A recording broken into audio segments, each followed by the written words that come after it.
खामगाव येथील माल धक्क्यावरून एक ट्रक अज्ञात चोरट्यांनी चोरून नेला। या प्रकरणी शहर पोलिसांनी तक्रारीवरून अज्ञात आरोपी विरोधात गुन्हा दाखल केला आहे।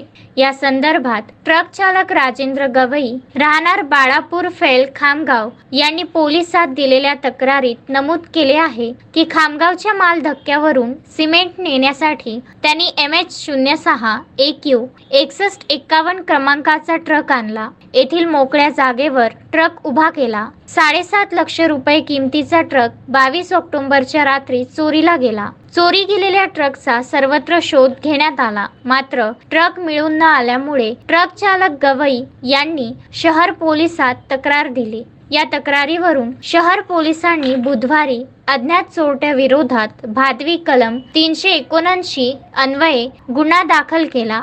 याबाबत पुढील तपास शहर पोलीस करीत आहेत। मोहम्मद फारूक, विदर्भ न्यूज, खामगाव।